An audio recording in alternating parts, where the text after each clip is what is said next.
거의 1억 가까이 되는 세금을 줄 수 있는데 30% 40%의 세금을 추가적으로 더 내실 수도 있어요. 몇백만 원 세금 내신 분들도 뵀어요. 절세할 수 있는 가장 큰 방법을 딱 하나만 얘기하라 그럼 전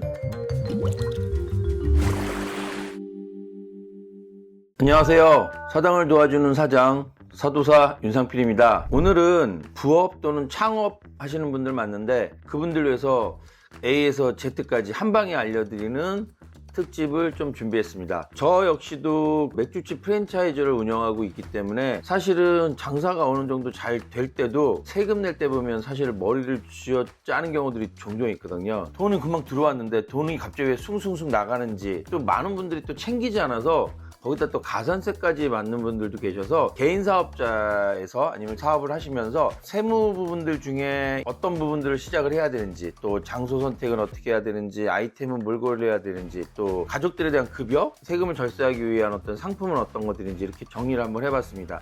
딱 15분 정도 보시면 아마 여러분들한테 엄청나게 많은 도움이 되실 거라고 생각을 합니다.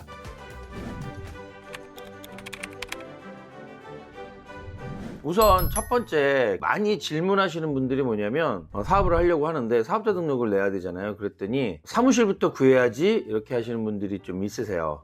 근데 내용을 듣다 보면 굳이 사무실을 구하지 않아도 되는 사업들도 꽤 많이 있거든요. 뭐 저 같은 경영 컨설턴트들도 장소에 구애받지는 않기 때문에, 그런데도 불구하고 사업자 등록증을 내면 사무실을 꼭 필요로 해야 된다고 생각을 하십니다. 근데 사실 전용 사무실이 없어도 사업자 등록을 하는 거는 가능합니다. 경우에 따라서는 일부러 사업자 등록을 위해서 월세를 내시는 분들도 제가 봤습니다. 환경에 맞는 곳들을 좀 찾으시면 돼요. 세무서에서 챙기는 부분들은 보이스피싱도 열고 미리 막 사기도 치고 이런 분들이 많아서 그런 거지, 내가 진짜 사업을 하는 부분들만 명확하게 작성을 하면 여러분께서 사업장을 집 주소나 가까운 뭐 소사무실 주소 등록 같은 데 하는 것만 하셔도 사업자 등록증 내시는 데는 문제가 없으시다.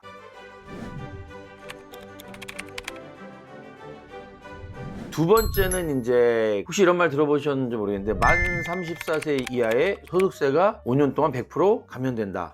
사실 소득세 부분들도 내가 사업이 잘 돼서 세금을 좀 많이 내는 경우들도 있거든요.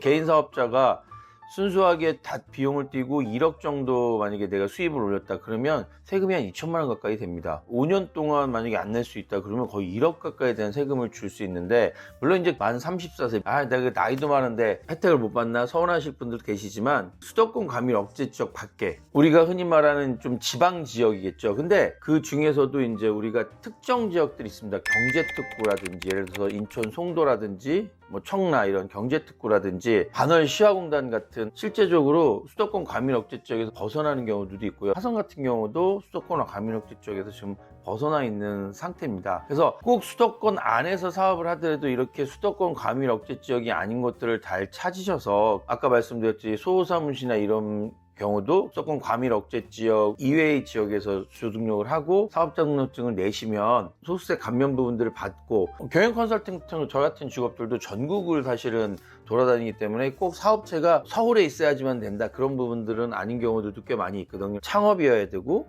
만 34세 청년이어야 되고 수도권 과밀 억제 지역 바깥 지역에서 사업자 등록증을 내셨을 때는 소득세 감면 혜택을 받을 수도 있다. 체킹해 주시고요. 사업자를 등록하실 때 처음에는 내가 전자상거래만 적어놨어요. 아니면 또 제조만 딱 걸어놨어요. 그러다 나중에 좀 확정해야 되지 해서 사업을 좀 추가하는 경우가 있습니다. 그러면 신규 사업이 아니고 추가된 사업이다 보니까 잘못하면 창업 감면 제도가 취소될 수도 있고요. 그래서 처음부터 이제 사업 구간을 좀 계획을 세우시고요. 아예 처음에 할 때 뭐 2개를 등록을 하든지 3개를 등록을 해서 꼭 신경을 좀 쓰셨으면 좋겠고요. 혹시라도 나중에 내가 이 사업을 좀 추가로 해야겠다 그러면 여기 지금 혜택을 받고 있잖아요. 그러면 이 사업은 여기다 괜히 넣었다가 2개 다 취소를 당하지 마시고 별도로 사업자 등록증을 따로 내시는 게 훨씬 유리합니다. 근데 이런 것들 잘 모르시고 덜컥 여기 내셨다가 기존 창업 감면 받고 있는 것들도 못 사용하게 되는 그런 일들이 생기시니까,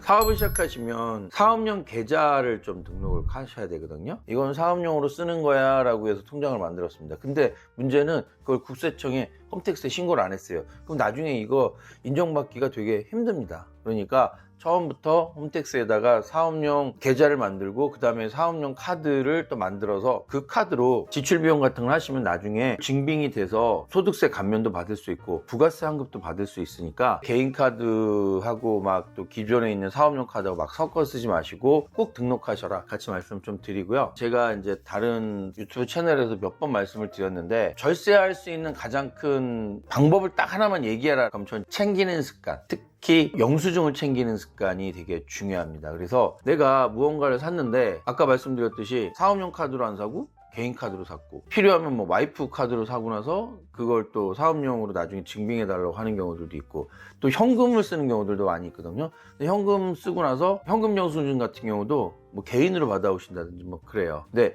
꼭 하나를 맞춰야 되는 거죠. 재료, 비품 이런 것들을 샀으면 신용카드를 좀 쓰시고 금액이 높은 부분들이면 세금 계산서라는 거를 꼭 받는 습관. 현금을 사용하셨다면 사업자 등록번호가 돼 있는 현금 영수증을 꼭 발행 받으셔라. 이제 요즘 또 소규모로 많이 하시다 보면 이제 사용하는 것들이 핸드폰, 정수기, 렌탈 같은 것들 많이 하는데 이건 역시도 사업용 카드를 발급을 하셔서 자동이체 걸어 놓으시면 편하시고요. 또 많이 이동하시잖아요. 그러면 교통비, 택시비, 카카오 택시 같은 거 많이 이용하실 때 현금 영수증 그 발행할 수 있도록 사업자 번호를 좀 등록해 놓으시면 그건 역시도 다 비용 처리가 좀 되는 부분들이 있고요. 저 같은 경우는 엄청나게 많이 나가는데 경조사 부분들 있잖아요. 이 사실 경조사 부분들이 좀 애매하거든요. 거기 가서 뭐 영수증 주세요 이렇게 말씀드릴 수는 없잖아요. 저도 거의 한 달에 몇백만 원 가까이 들어가는데 그 비용들에 대해서 증빙을 하기가 좀 어렵지 않습니까? 그러면 그게 1년이면 몇천만 원이 돼요. 세금으로 치면 엄청나게 많은 차이가 있어서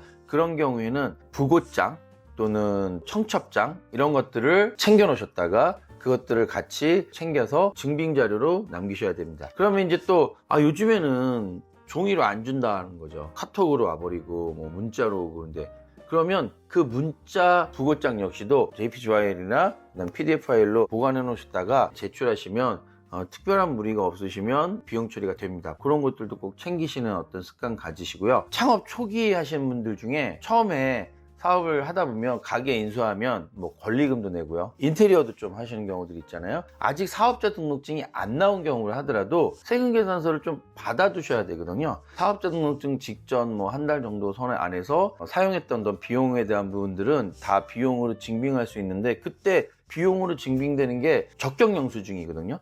뭐 세금 계산서라든지 카드라든지 그런 것들로 안 받아주고 그냥 현금 주시고 거래 명세서 하나 받으셨다고 해서 그걸 갖고 이제 증빙자를 하시려고 하다 보면 비용 처리가 안 되는 경우가 많이 있습니다. 특히 이제 뭐 인테리어 같은 건 부가세 환급까지도 받아야 되는데 만약에 혹시 못 받으셨다면 나중에 이제 뭐 소명을 하는 경우 있더라도 계좌이체 거래만이라도 그럼 남겨두시면 좋아요. 절대 이제 현금만 주지 마시라는 거죠. 왜냐면 이게 거래 내용 자체가 없으면 증빙하기가 너무 어렵거든요. 인정 안 해주는 경우도 많이 있고 뭐 요즘 현금으로 계산하겠어 라고 얘기하는데 현실에서 보면 인테리어 규모가 좀 작고 아는 사람 소개다 막 이렇게 하다 보면 이분들도 세금 내기가 좀 싫으시니까 현금으로 하면 조금 싸게 해드릴게요 막 이렇게 얘기를 합니다. 10% 할인해 드릴게요 막 얘기하는데 사실은 그렇게 해서 10% 싼 것 같이 보이지만 세금 계산서 발행을 하면 소득이 많이 나오는 사람들 같은 경우는 그 비용만큼 비용 증빙을 못하면 30% 40%의 세금을 추가적으로 더 내실 수도 있어요. 그래서 꼭 그걸 잘 계산해 보시고 내가 뭐 비용 처리할 게 많다면 모르겠지만 그렇지 않은 경우에는 현금으로 결제하지 마시고 꼭 적격 증빙 자료를 받아 놓으시는 습관을 좀 길러라고 말씀을 드리고요.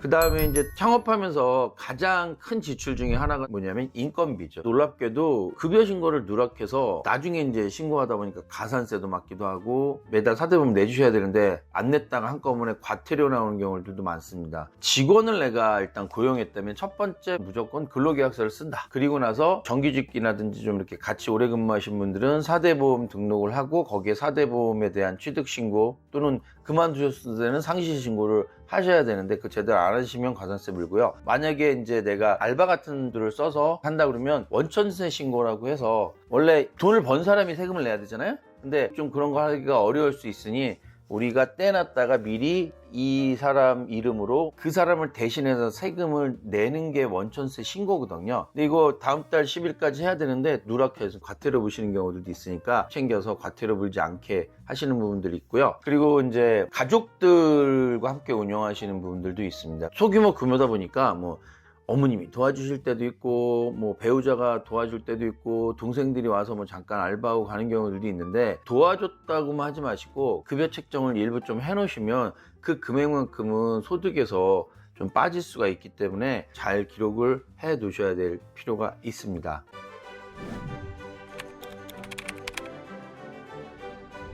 세금 달력이라는 게 있어요. 매달 세금을 내야 하는 부분들이 원천세하고 4대 보험에 대해서 아까 말씀드렸듯이 매달 내는 게 하나 있다고 말씀드렸고요. 두 번째는 이제 부가가치세라고, 물론 이제 면세사업자분들도 계십니다. 뭐 학원이나 이런 쪽은 면세사업자인데 대부분의 이제 사업자분들이 이제 과세사업자다 보니까 개인사업자 같은 경우는 1년에 2번 정도, 법인은 한 4번 정도인데 1월부터 6월까지 상반기에 한다는 것들은 7월 한 25일 정도까지 부가세 신고를 하시는 거고, 7월부터 12월까지 하반기에 번 거는 다음 연도 1월 25일까지 부가세 신고를 해야 되는데, 이 부가세 신고 또 안 하시면 부가세 신고 과태료도 큽니다. 그리고 매출이 많은 경우에는 금액이 큰데 거기 가산세 하면 경우에 따라서 제가 부가세 늦게 내서 몇백만 원 세금 내신 분들도 뵀어요. 그래서 이 부가세 신고 1월하고 7월에 꼭 챙기셔야 된다는 거하고, 그 다음에 이제 개인사업자가 대부분이실 테니까 개인사업자 같은 경우는 이제 5월 달에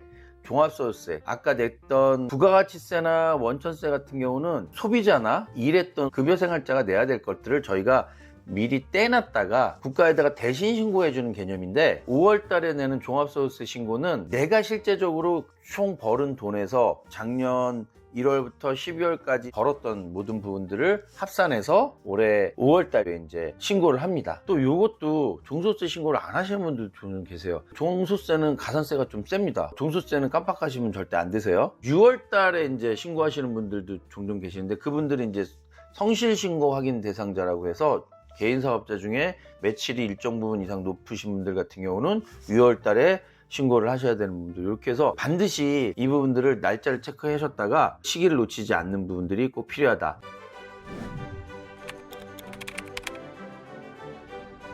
절세 상품들이 뭐 여러 가지 부분들이 있는데, 개인 같은 경우는 뭐 연금저축이라든지 뭐 이런 것도 있겠지만 사업자 기준으로는 노란우산 공제라는 게 있습니다. 그래서 그 금액만큼 일정 부분 소득공제 부분들로 다 이제 처리를 해주는데, 큰 장점이 뭐냐면 어쨌든 사업자를 위해서 좀 만든 부분들이기 때문에 나중에 폐업을 하던 은퇴라든지 간에 기본적으로 원금에 대한 부분들, 그 안에 이자 부분까지 내가 뭐 몇 년을 하기로 약속을 했어도 그때까지 한 부분들을 인정을 해서 그대로 다 돌려주기도 하고요. 또 그 금액에 대해서는 압류에 대한 부분들도 빠지기 때문에 미래를 위해서 좀 안 좋은 경우에 쓰는 어떤 비상자금 같은 경우는 이런 노란우산 공제 같은 것들을 사용하시는 것도 좋은 팁 중에 하나라고 생각을 합니다.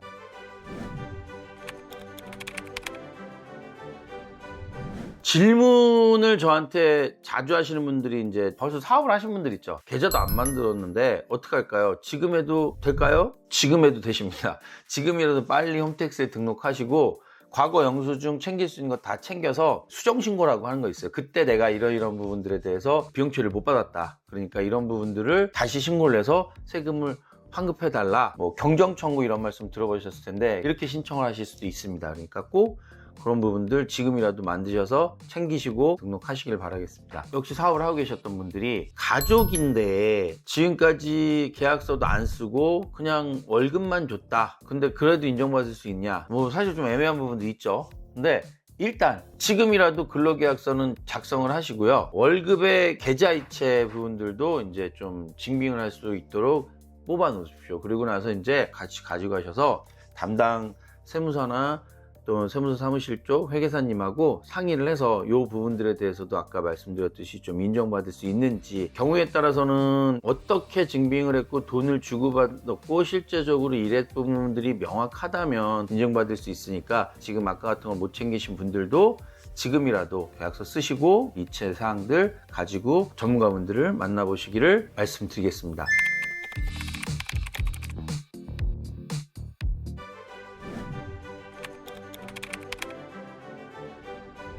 오늘 내용이 여러분들한테 도움이 되셨다면 좋아요, 구독, 그리고 알람 설정 좀 해주시면 좀 힘이 될 것 같습니다. 요즘 어렵지 않습니까? 어렵지만 시대가 어렵고 시대가 변해도 우리가 부자가 되는 길은 늘 있다고 합니다. 지금까지 사장을 도와주는 사장, 사도사 윤상필이었습니다.